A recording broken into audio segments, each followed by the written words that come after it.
Hello my dear student, आज हम देखेंगे प्रश्नावली 1.2 जिसमें पहला क्वेश्चन है निम्नलिखित संख्याओं को अभाज्य गुणनखंडों के गुणनफल के रूप में व्यक्त कीजिए। जिसका पहला पार्ट है 140, दूसरा पार्ट है 156, तीसरा पार्ट है 3825, चौथा पार्ट है 5005 और पांचवा पार्ट है 7429। तो देखिए, सबसे पहले हम स्टार्ट करते हैं पहला पार्ट जो कि है हमारा क्या 140। अब हम इसको अभाज्य गुणनखंडों के रूप में व्यक्त करेंगे। तो हम इसका क्या करते हैं, सबसे पहले इसके अभाज्य गुणनखंड करते हैं। तो 2 से काटते हैं, 2 सत्ते 14, 0 ऐसे ही 2 से काटते हैं, 2 तिया 6, 1 इसको दिया, 2 पंजे 10, 5 से काटते हैं, 5 सत्ते 35, फिर 7 से काटते हैं, 7 एकम 7। तो इस तरीके से 140 के अभाज्य गुणनखंड क्या होंगे, 2 गुणा 2 गुणा 5 गुणा 7। तो इसको हम 2 के ऊपर 2 गुणा 5 गुणा 7 के रूप में भी लिख सकते हैं।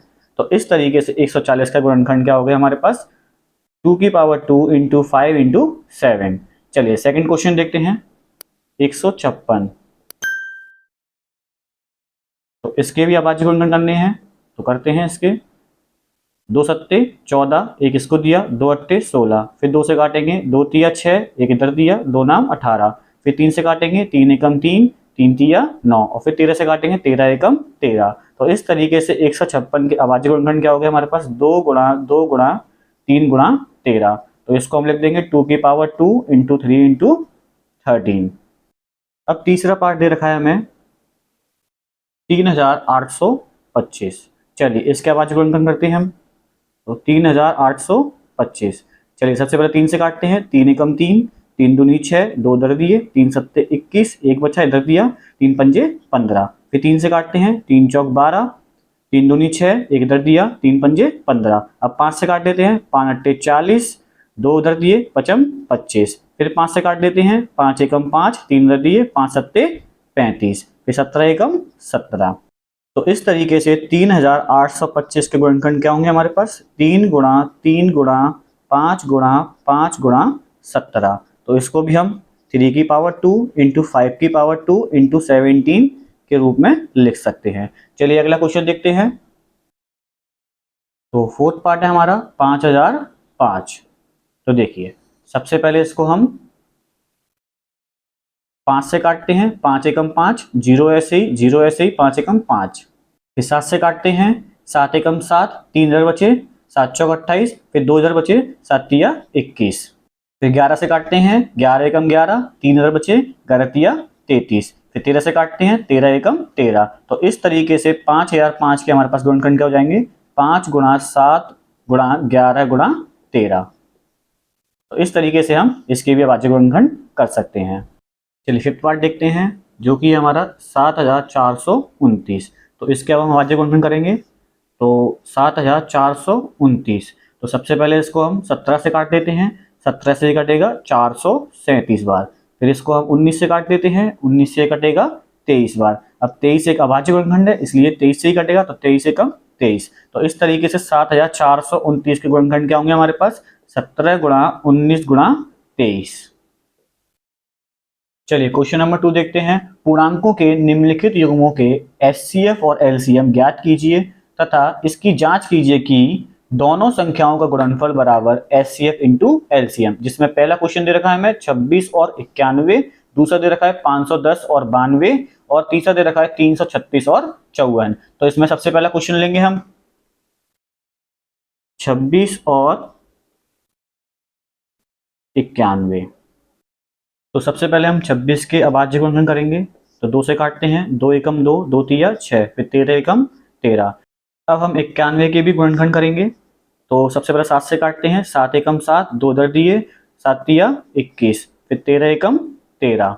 तो इस तरीके से हमारे पास 26 के अभाज्य गुणनखंड 2 गुणा 13 और 91 के गुणनखंड 7 गुणा 13 प्राप्त होंगे। हमें निकालना है एचसीएफ। तो एचसीएफ निकालना है हमें 26 और 91 का। तो देखिए इन दोनों में कॉमन क्या है 13, तो इसलिए इसका एचसीएफ क्या हो जाएगा हमारा 13। अब हम निकालेंगे एलसीएम 26 और 91 का। तो देखिए सबसे पहले जो कॉमन मिला उसको लिखना है आपको। तो कॉमन क्या है इन दोनों में 13। अब जो बच गया, एक तो जो 2 बच गया और दूसरा ये 7 बच गया, फिर उसको लिख देना है। तो गुणा करते हैं हम, गुणा करके आएगा इसका 182। अब हम देखेंगे इसकी जांच। दोनों संख्याओं का गुणनफल बराबर 26 गुणा 91, तो इनका गुणा करेंगे तो आएगा हमारे पास 2366। अब हम निकालेंगे एचसीएफ इंटू एलसीएम। तो एचसीएफ हमारा 13 और एलसीएम है हमारा 182। अगर हम इन दोनों का भी गुणा करेंगे तो हमारे पास कितना आएगा 2366। तो अतः हम कह सकते हैं कि दोनों संख्याओं का गुणनफल बराबर HCF into LCM. Second part देखेंगे इसका हम 510 और 92। तो सबसे पहले हम 510 के अभाज्य गुणनखंड करेंगे। तो सबसे पहले इसको 2 से काटते हैं। 2 दूनी 4, एक इधर दिया, 2 पंजे 10, फिर एक बचा इधर दिया, 2 पंजे 10। फिर इसको हम 3 से काटते हैं। 3 अट्टे 24, एक इधर दिया, 3 पंजे 15। फिर इसको हम 5 से काटते हैं। 5 एकम 5, 3 इधर दिए, 5 सत्ते 35, फिर 17 एकम 17। इसी प्रकार हम 92 के भी अभाज्य गुणनखंड करेंगे। 2 से काटते हैं। 2 चौक 8, एक इधर दिया, 2 छिक्के 12। फिर 2 से काटते हैं। 2 दूनी 4, 2 तिया 6, फिर 23 एकम 23।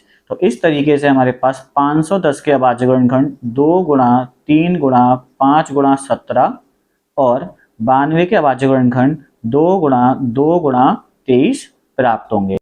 तो अब हमें निकालना है एचसीएफ 510 और 92 का।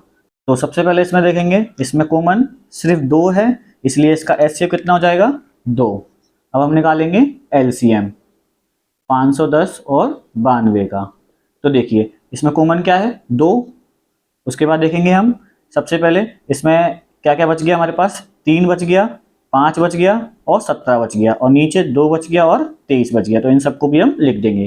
तो 3 गुणा 5 गुणा 17 गुणा 2 गुणा 23, और जब हम इन सबका गुणा कराएंगे तो गुणा करने के बाद आएगा हमारे पास 23,460। चलिए अब इसकी हम जांच देखते हैं। तो जांच है हमारी दोनों संख्याओं का गुणनफल बराबर एचसीएफ इंटू एलसीएम। तो हम इससे जांच करेंगे। तो सबसे पहले निकालेंगे हम दोनों संख्याओं का गुणनफल 510 गुणा 92। गुणा करने के बाद हमारे पास आएगा 46,920। अब हम निकालेंगे एचसीएफ इंटू एलसीएम। तो हमारा एचसीएफ है हमारा 2 और एलसीएम है हमारा 23,460, और जब हम इनका फिर से गुणा करेंगे तो हमारे पास कितना आएगा 46,920। अतः हम कह सकते हैं दोनों संख्याओं का गुणनफल बराबर एचसीएफ इंटू एलसीएम। अगला क्वेश्चन है हमारा 336 और 54। तो सबसे पहले हम 336 का अभाज्य गुणनखंड निकालेंगे। तो 2 से काटेंगे। 2 एकम 2, एक इधर दिया, 2 छिक्के 12, एक इधर दिया, 2 अट्टे 16। फिर 2 से काटेंगे। 2 अट्टे 16, 2 चौक 8। फिर 2 से काटेंगे। 2 चौक 8, 2 दूनी 4। फिर 2 से काटेंगे। 2 दूनी 4, 2 एकम 2। फिर 3 से काटेंगे। 3 सत्ते 21, और फिर 7 से 7 एकम 7। तो इसी प्रकार अब हम 54 का अभाज्य गुणनखंड निकालेंगे। तो 2 से काटेंगे सबसे पहले। 2 दूनी 4, एक इधर बचा, 2 सत्ते 14। फिर 3 से काटेंगे। 3 नाम 27। फिर 3 से काटेंगे। 3 तिया 9। फिर 3 से काटेंगे। 3 एकम 3। तो इस प्रकार हमारे पास 336 के अभाज्य गुणनखंड 2 गुणा 2 गुणा 2 गुणा 2 गुणा 3 गुणा 7 और 54 के अभाज्य गुणनखंड हमारे पास 2 गुणा 3 गुणा 3 गुणा 3 प्राप्त होंगे। तो सबसे पहले हम निकालेंगे हम एचसीएफ 336 और 54 का। तो देखिए हम देखेंगे सबसे पहले इसमें कॉमन क्या आ रहा है। तो देखिए एक ये 2 कॉमन आया, दूसरा ये 3 कॉमन आया, और इसमें कुछ भी कॉमन नहीं है। तो हम क्या लिखेंगे एचसीएफ में 2 गुणा 3। तो कितना हो जाएगा हमारा एचसीएफ 6। फिर निकालेंगे हम एलसीएम 336 और 54 का। तो देखिए सबसे पहले जो कॉमन आया 2 और 3 कॉमन आए। अब देखिए क्या बच गया। तो देखिए 1 2 3, 3 तो 2 बच गए, उसके बाद एक 7 बच गया, और नीचे 2 3 बच गए। अब हम इन सबका गुणा कराएंगे। गुणा करने के बाद हमारे पास आएगा 3024। चलिए अब हम देखेंगे इसकी जांच। तो देखिए सबसे पहले निकालेंगे दोनों संख्याओं का गुणनफल बराबर 336 गुणा 54। तो जब हम इसका गुणा करेंगे तब आएगा 18,144। अब हम निकालेंगे एचसीएफ इंटू एलसीएम। तो देखिए हमारा एचसीएफ है कितना 6 और एलसीएम में 3024। जब हम इनका फिर से गुणा करेंगे तो हमारे पास आएगा 18,144। अतः दोनों संख्याओं का गुणनफल बराबर एचसीएफ इंटू एलसीएम। चलिए, इस प्रकार हमारा क्वेश्चन नंबर 2 भी समाप्त होता है। अब हम देखेंगे question number 3। Question number 3 start करने से पहले हम एक नोट पर ध्यान देंगे, जो कि है अभाज्य गुणनखंडों की उभयनिष्ठ सबसे छोटी घात का गुणनफल बराबर होगा एचसीएफ और अभाज्य गुणनखंडों की सबसे बड़ी घातों का गुणनफल बराबर होगा हमारा एलसीएम। तो इन दोनों फॉर्मूलों का यूज हम क्वेश्चन नंबर 3 में करेंगे, जो कि है हमारा अभाज्य गुणनखंड विधि द्वारा निम्नलिखित पूर्णांकों के एचसीएफ और एलसीएम ज्ञात कीजिए। जैसे पहला क्वेश्चन है हमारा 12, 15 और 21। दूसरा क्वेश्चन दे रखा है इसी में ही 17, 23 और 29, और तीसरा दे रखा है हमें 8, 9 और 25। तो इसमें सबसे पहला क्वेश्चन देखेंगे हम 12, 15 और 21। तो सबसे पहले हम 12 के अभाज्य गुणनखंड करेंगे। तो 2 से काटेंगे, 2 छिक्के 12, फिर 2 से काटेंगे, 2 तिया 6, फिर 3 से काटेंगे, 3 एकम 3। अब हम 15 के अभाज्य गुणनखंड करेंगे। तो 3 से काटते हैं, 3 पंजे 15, फिर 5 से काटते हैं, 5 एकम 5। अब हम 21 के अभाज्य गुणनखंड करेंगे। तो 3 से काटते हैं, 3 सत्ते 21, 7 एकम 7। तो इस तरीके से हमारे पास 12 के अभाज्य गुणनखंड 2 गुणा 2 गुणा 3 और 15 के अभाज्य गुणनखंड 3 गुणा 5 और 21 के अभाज्य गुणनखंड 3 गुणा 7। तो देखिए, इसको हम इस तरीके से भी लिख सकते हैं 2 की पावर 2 इंटू 3। तो अब हम निकालेंगे इनका एचसीएफ। तो एचसीएफ निकालना है 12, 15 और 21 का। तो इसके लिए हम लगाएंगे अभाज्य गुणनखंडों की उभयनिष्ठ सबसे छोटी घातों का गुणनफल बराबर। तो इसमें देखेंगे सबसे पहले कॉमन क्या है। तो देखिए 3 सब में कॉमन है और सबसे छोटी घात 3 में कितनी है, 1 ही है। देखिए सबकी घात कितनी है, 1 ही है। तो इसलिए क्या होगा, इसका आंसर 3 होगा। तो इसका एचसीएफ कितना होगा हमारा 3। अब हम निकालेंगे एलसीएम 12, 15 और 21 का। तो देखिए इसका फॉर्मूला होता है अभाज्य गुणनखंडों की सबसे बड़ी घातों का गुणनफल। तो इसमें देखेंगे सबसे पहले इसमें जो कॉमन आएगा उसको भी लेते हैं, जो कॉमन ना आए उसको भी लेते हैं। ठीक है, तो सबसे पहले हमारे पास देखिए इसमें है 2, पर इन दोनों में 2 नहीं है, पर फिर भी हमें क्या है, इस 2 को लेना है। तो देखिए इसकी सबसे बड़ी कितनी है, 2 की पावर 2। फिर देखेंगे हम 3। तो देखिए 3 सब में कॉमन है और इसकी घात सबसे बड़ी कितनी है, 1 ही है। इसके बाद लेंगे हम 5। तो 5 की घात कितनी है, यहाँ पर 1 ही है। और 7 लेंगे, इसका 7 की घात भी कितनी है, 1। जब हम इन सब का गुणा कराएंगे कितना आएगा, 420। तो इस तरीके से हम 3 संख्याओं का एचसीएफ और एलसीएम ज्ञात करते हैं। चलिए क्वेश्चन नंबर 2 देखते हैं इसी में। तो क्वेश्चन नंबर 2 है हमारा 17, 23 और 29। तो सबसे पहले हम 17 के अभाज्य गुणनखंड करेंगे। तो 17 एकम 17। इस तरीके से 23 का, 23 एकम 23। इसी तरीके से 29 का, तो 29 एकम 29। अब देखिए 17 को लिख सकते हैं हम क्या, 17 गुणा 1।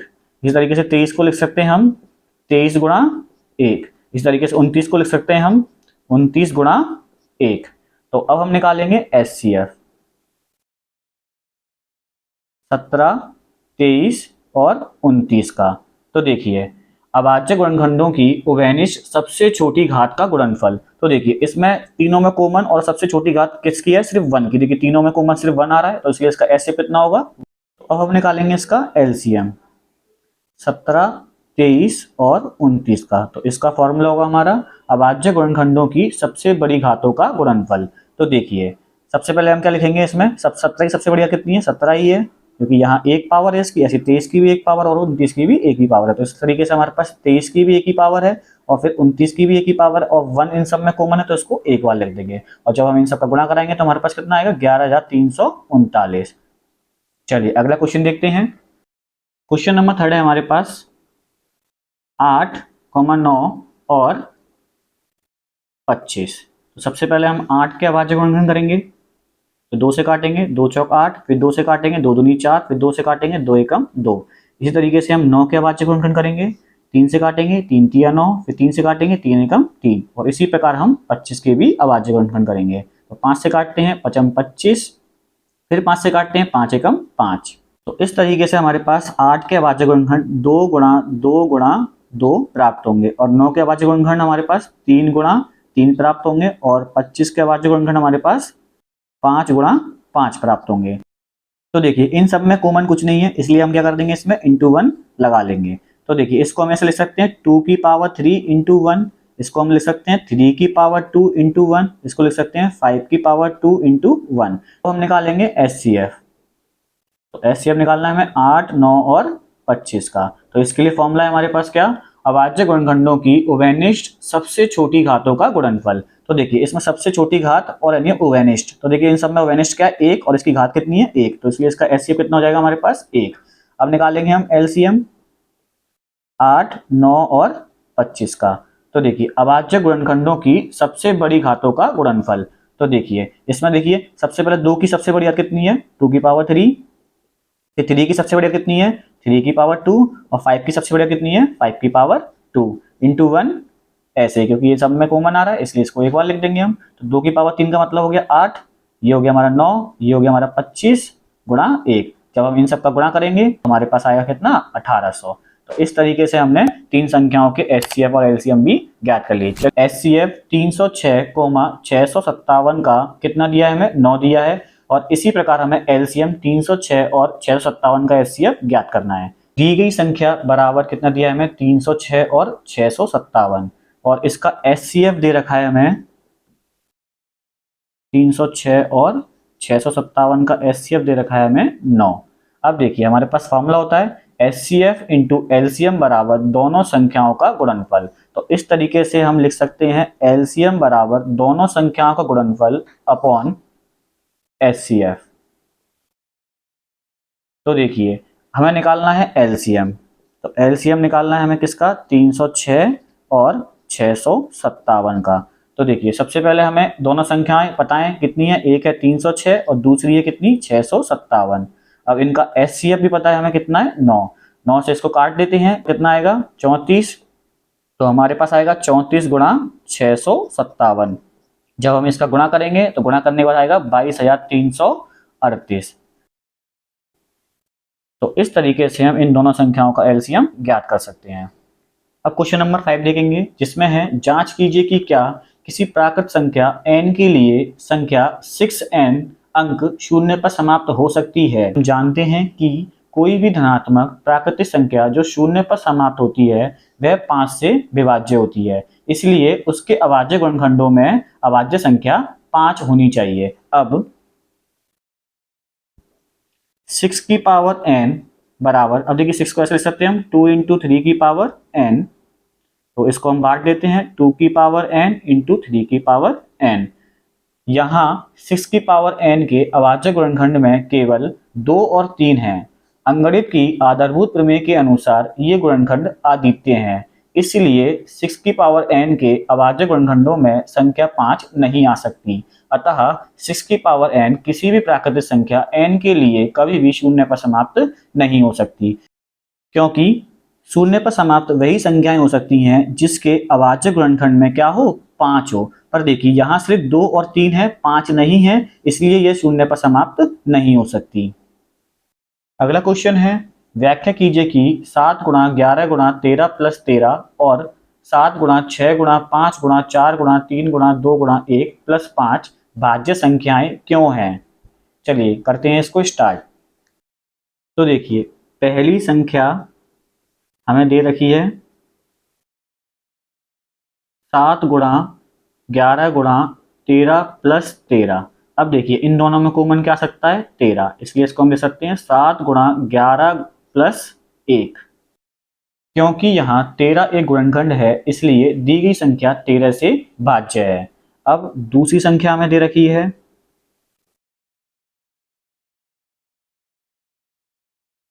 7 गुणा 6 गुणा 5 गुणा 4 गुणा 3 गुणा 2 गुणा 1 प्लस 5। अब देखिए इन सब में से और इसमें से क्या कॉमन आ रहा है 5, तो क्या रह जाएगा हमारे पास 7 गुणा 6 गुणा 4 गुणा 3 गुणा 2 गुणा 1 प्लस 1। क्योंकि यहाँ 5 एक गुणनखंड है, इसलिए दी गई संख्या 5 से विभाज्य होगी।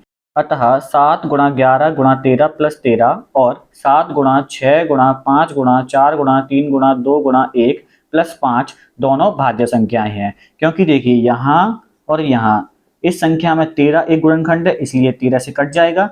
यहाँ एक 5 गुणनखंड है, इसलिए 5 से कट जाएगा। इसलिए ये दोनों की दोनों संख्याएं भाज्य संख्याएं हैं। क्वेश्चन नंबर 7 है, किसी खेल के मैदान के चारों ओर एक वृत्ताकार पथ है। इस मैदान का एक चक्कर लगाने में सोनिया को 18 मिनट लगते हैं, जबकि उसी मैदान का एक चक्कर लगाने में रवि को 12 मिनट लगते हैं। मान लीजिए वे दोनों एक ही स्थान और एक ही समय पर चलना प्रारंभ करके एक ही दिशा में चलते हैं। कितने समय बाद वे पुनः प्रारंभिक स्थान पर मिलेंगे? चलिए करते हैं इसको स्टार्ट।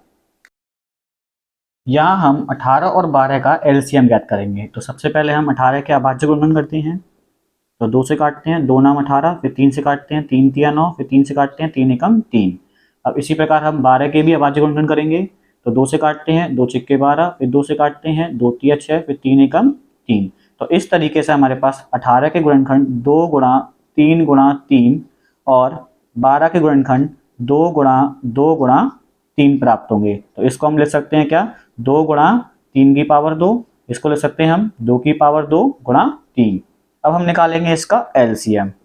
हमें निकालना है 18 और 12 का एलसीएम। तो देखिए इसके लिए लिखेंगे हम अभाज्य गुणनखंडों की सबसे बड़ी घातों का गुणनफल। तो देखिए यहाँ 2 की सबसे बड़ी घात कितनी है? 2 की पावर 2। और यहाँ 3 की सबसे बड़ी घात कितनी है? 3 की पावर 2। अब जब हम इनका गुणा करेंगे तो ये आएगा 4 और ये आएगा 9। तो जब इन दोनों गुणा करेंगे कितना आएगा? 36। अतः सोनिया और रवि एक ही स्थान से चलने के बाद दोबारा 36 मिनट बाद प्रारंभिक स्थान पर मिलेंगे।